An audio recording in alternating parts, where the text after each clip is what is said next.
The Minnesota Wild Podcast is presented exclusively by Acrisure. Coming up, a full recap of the game, including all the highlights, interviews, and more. Plus, this is John Hynes. My postgame comments are next. To get things started with the Grand Casino postgame show, here's Kevin Falmus. It's the veteran Vladimir Tarasenko, tapped on the backside by John Hynes. He's over the boards now. 16 career shootout goals for Tarasenko. He'll race in, shaded towards the left circle. Tarasenko in, and Kemper fought it off. The Kings win the shootout 2-1. They take the game 5-4. They get back in the win column. The Wild, a valiant comeback effort in LA. They'll get just 1 point here tonight in the standings. Yeah, that was the final call from out there at Crypto.com Arena. Wild do settle for a point as they battle back from 4 one-goal deficits. Still 8 of 10 points through 5 games on the 7-game road trip. Welcome to the postgame show. Kevin Falmus back in St. Paul from the Bob Kurtz Radio Center. Out there in L.A., Tom Reed saw this team never give up. In the end, they have to settle for a point, Tom, but that was one of the more entertaining hockey games of the season. Yeah, you're right, Kevin. It was a very entertaining game for the fans here. Obviously, getting the 2 points for the Minnesota fans, not so much. But, you know, I'm looking at Tarasenko, and he's had such a good record against the L.A. Kings. He's played them 31 times. He's picked up 29 points in those 31 games he's played. But he gets the final shot in the shootout, and I can see why they picked him, but unfortunately couldn't make it work. And as a result of that, Minnesota gets 1 point, not the 2, but still in pretty good position in the league. How about the effort of them continuing to battle back from 4 one-goal deficits, including Matt Boldy? Now, Tom, second place in the National Hockey League with 26 goals, trailing only Nathan McKinnon. What a season it's been, and what a nice rally all the way around for Minnesota. Yeah, it really has been. I mean, they've been very good. You know, the first 12 games of the year, you think about that and how bad they were. They went, 3-6-3 in that stretch in those 12 games. Didn't do very well, but all of a sudden they started to put together. And the confidence level of this team, and plus, I think Billy Guerin brought in some players this year that really have helped this squad. And picking up Hughes is certainly a big plus for Minnesota right now.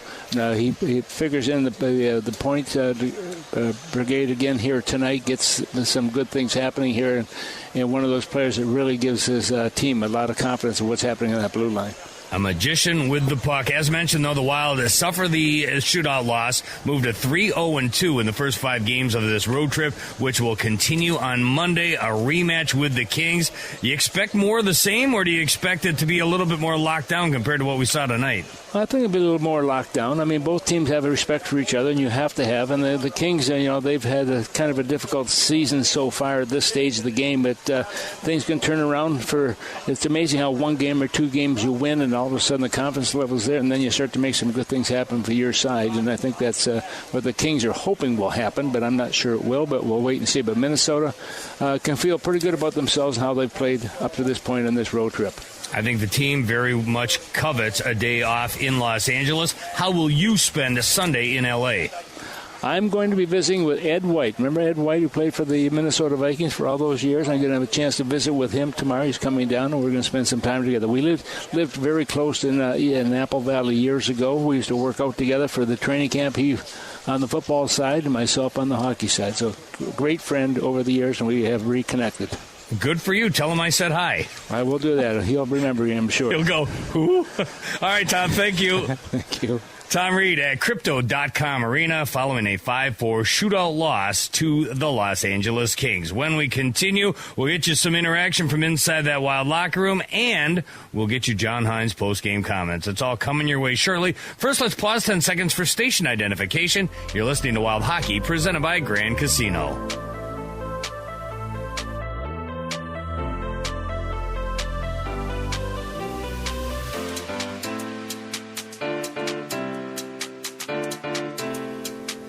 The Wild suffer the shootout loss tonight in Los Angeles. We'll continue with the postgame show next. This is Wild Hockey, presented by Grand Casino.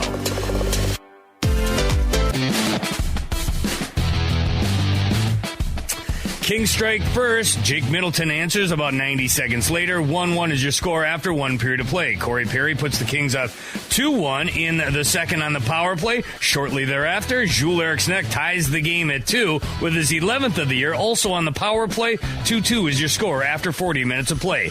Go to the third. Quentin Byfield gives the Kings their third lead of the hockey game. That's answered by Brock Faber shortly thereafter with his 9th of the season. We're even at 3 goals apiece midway through the final frame.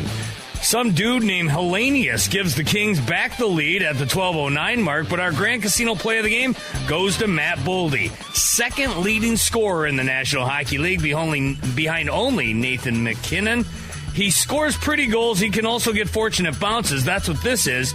With just under 3 minutes left to go in regulation, Matt Boldy, a fortuitous bounce for the Grand Casino play of the game. Foligno charging in. He'll swing up right wing side. Foligno looking for some help. Man coming off the bench, Faber, left circle, a shot, and pinballed around. They score! Matt Boldy in tight. Had it bounce off him and in. And what do you know? The Wild have erased another 1-goal deficit. This game's tied at 4. Matt Boldy from Faber and Foligno. 17:03 of the third, or just under 3 minutes left to go in regulation. Pushes the game past regulation. And unfortunately, the Wild end up losing in the shootout, but they don't even get a point, and Matt Boldy doesn't score that one. So, Matt Boldy, with goal number 26 of the season, you get the Grand Casino play of the game. Where Minnesota comes to play, visit GrandCasino.com to plan your next visit. More to come after this. You're listening to Wild Hockey, presented by Grand Casino.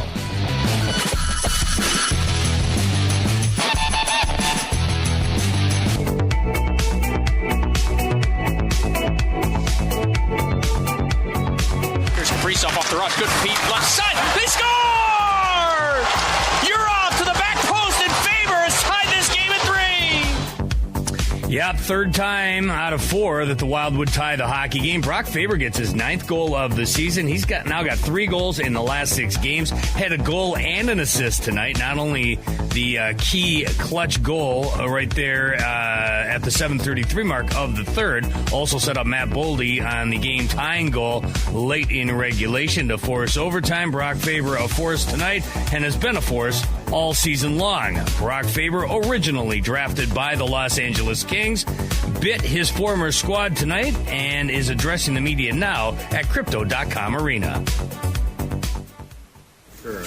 You could use the tactic turning on the second back-to-back. Yeah, it was far from perfect of a game from us. I thought we could have played better, but like you said, with that quick turnaround, we'll take the point, and now we need 2 in the next. So. How quickly they were too, Brock, to not let their lead fester and longer, and everything was within 5 minutes. Yeah, I mean, Wally played great. They're one of the fastest teams the way they play in the whole league, and obviously off a quick turnaround back-to-back, less than 23 hours. That's a hard team to play in their building, and I thought we responded pretty well. It wasn't our best, it wasn't our worst, and we'll take the point. How gutsy was that kill at the end? Yeah, I'm sure you didn't love being in the box. No, it sucked. I thought I got my stick lifted. I don't know how.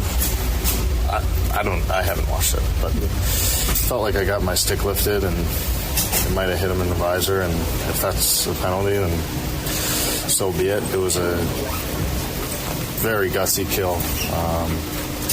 All 3 of those guys, just including and Wally, it was awesome to watch, and it gave us a chance. Gave us a chance in the shootout. Do you, in your own zone tonight, is that areas that you want to clean up, or as you mentioned, it was like quick strike goals? There's a few, right? It's like they're a fast team. I thought, the few quick strike goals were, tough, but I think for us it's producing more offensive zone time and using our legs to protect pucks and make plays in the O zone, so we spend less time in the D zone. And like you said, there's definitely things to clean up in the D zone for sure. How nice was it to be on the receiving end of one of those tic-tac-toe plays like you see those guys make? Yeah, it was fun. Don't get those often. It was a great play by Crow, great play by Erik. All I had to do was basically close my eyes and put my stick on the ice. So unique that you'll see them again on Monday. And do yeah, this all it's over again. good. Yeah, it's gonna it'll be good. I think I'm sure they got areas that they want to be in better, and we got areas we want to be better in. So it'll be fun playing this team back to back. It's one that we really want to leave this part of California with another 2 points. So. There you go, Brock Faber with the media moments ago at Crypto.com Arena. Wild with 3 out of a possible 4 points thus far on the season series with the LA Kings. 8 of a possible 10 points so far on the 7-game road trip. They're 5 games in. They're 3-0-2. My math tells me that's 8 out of a possible 10 points on the first 5 games on the 7-game trip. It'll continue on Monday night, a rematch with the LA Kings. We'll preview that and get you John Hynes post-game comments next. This is Wild Hockey, presented by Grand Casino.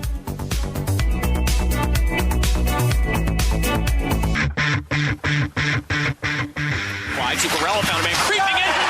Middleton scores! A laser by Middleton, a one-timer upstairs, and he's tied this game at 1. No, it was, it sucks we were in that scenario 4 times, but we found a way to battle back, like you said. How about that, Jake Middleton getting his first goal of the season and first goal since March 15th, 2025 when he scored against the San Jose Sharks. That's a span of 46 games. He's got his first goal of the season. Of course, we had Jake Middleton, Marcus Foligno with his first goal of the season not that long ago as well. So some guys getting in on the action, providing that secondary scoring, and always good to get a defenseman on the board as well. The action was fast and furious tonight for Minnesota, especially in that second period. Sturm, step past the check, took a shot in tight. Kemper the save. Allen through the high slot, found some space, took a shot at the goalpost, and stayed out. It's got a step cutting in front. Kemper made the save, and the puck stayed out. Mikey Anderson saved it. Kaprizov with Downey trying to catch him. Kaprizov hit a low, took a shot. It hit the crossbar. Hit the breakaway. Andre Kuzmenko in. Pad save Alston. Yeah, crazy action in that second period. Both teams flying, some crazy bounces, some crazy saves as well. But in the end, there was a lot of action in this one, a lot of fun as well. John Hynes looks like he's ready to address the media. Let's send you back out to L.A. one last time.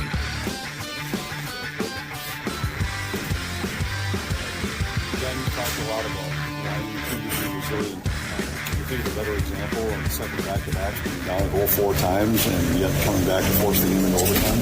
Yeah, I thought that was really good by our guys. I think sticking with it, and as you said, coming in and being down and then continuing to fight back even late in the game. I thought we made a really headsy play by Moose.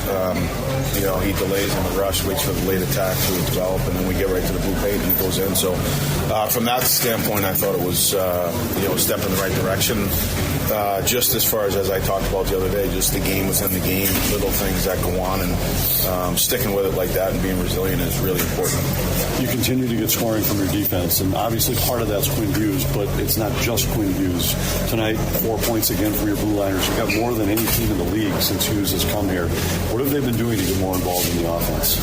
Well, I think, I think that there's we're using them more for sure, and I think that they're also working to get up into the rush or be active in the offensive zone for opportunities to be able to put themselves in scoring situations. And I think that that's what you really need is that 5-man attack where everyone's going to be a threat. And I think they've done a good job of that. This Kings club played a heavy game on the forecheck tonight. Did they cause problems for you guys with how physical they were on the forecheck? Yeah, I thought they did a good job at times, with the forecheck, and they were strong in the offensive zone. So I think there's a couple things we can adjust for that going into the next game we play them here. And I think overall in general, I liked our competitiveness. I like the resilience that we battle back. But I think we can put together a little bit better game next time. Do you like that you get that challenge against them to do that on Monday, day off and then correct it? Yeah, exactly. I think it's it's good. It's a little different thing in the season where you get to play the same team. Obviously, we didn't come out with the 2 points, so there's certainly things that we can execute and do better Monday. Did you feel like there were issues in your own zone tonight, or do you think, Wally, for this loss, he basically said that this was on him. Did you feel like this was more goaltending, or was it all of the above? No, I didn't think it was goaltending. I feel like, I think they came heavy. I thought that we gave up a little bit too much, to be honest with you. Some high-quality looks that usually we don't give up. So I think give credit to them, but also that's why I said I think there's some things coming into the next game that we can be a little bit better in, defensively and particularly offensively. I know that we scored some goals, but I think a little bit more threatening. And so overall, I don't think that it was Wally. I thought Wally played a solid game. When you say that, are you talking sustained pressure so you're not in your zone? Correct. Correct. 5 games into this trip now, you've got points in every game. Didn't get a win tonight, but just how much is it kind of building on itself now? This momentum of playing well away from home. Yeah, it's good. We knew this was going to be a big part of our season, where you could say it's a long road trip, and we play 7 games in 14 days. So, I like the fact that we got off to a good start in the road trip. We continue to do it, and I think now it's not even so much about that as we just played this team. We didn't find a way to get 2 points, and we got another opportunity against the same team, which you don't get a lot of times in the regular season. So, we'll take a day to rest up tomorrow and refocus in and see if we can get the 2 points the next time we play. Do you practice the 4-on-3 kill, or is that just kind of weird territory? No, most of that is through video and knowing what their rotations or what their setup is going to be, and just intricacies of it. It's not something that you really get a ton of practice at. There you go, the head coach of the Minnesota Wild, John Hynes, addressing the media following a shootout loss to the LA Kings. They get another crack at him in 2 days, and you heard John Hynes. He likes the opportunity. We'll preview that and wrap things up next. This is Wild Hockey, presented by Grand Casino.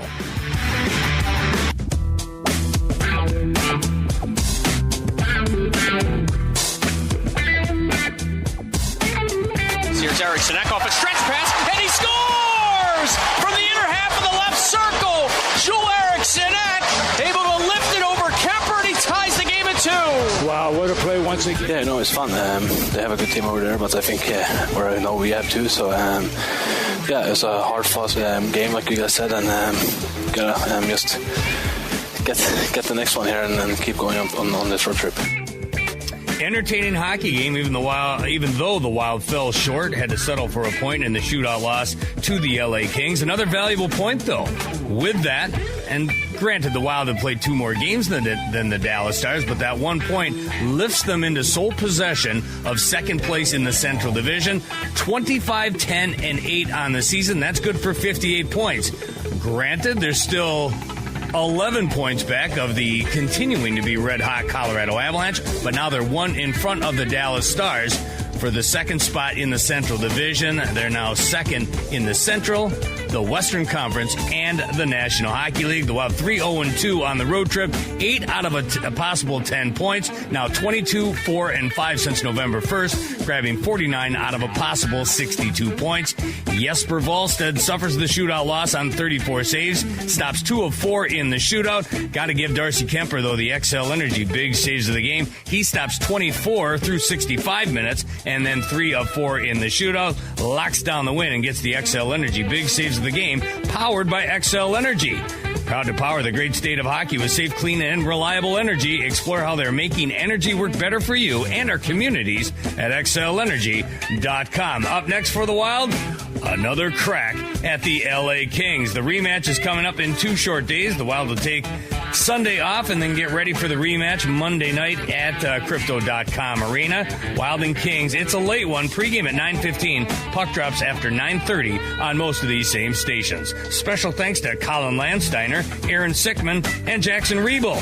And for Joe O'Donnell and Tom Reed, I'm Kevin Fallness. Enjoy your weekend. We'll talk to you Monday from LA on the Minnesota Wild Radio Network.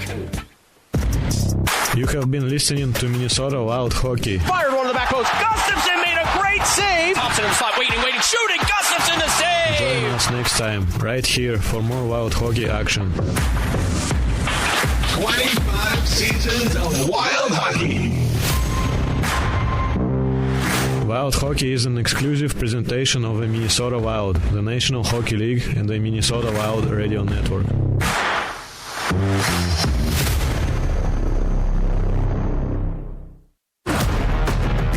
place to go for all your Minnesota Wild audio needs is the official Minnesota Wild podcast presented by Acrisure. Everything Minnesota Wild related, including highlights, press conferences, players, coaches, general managers, and more. It's available on the official Minnesota Wild podcast presented by Acrisure. It's all just a click away at wild.com/podcast.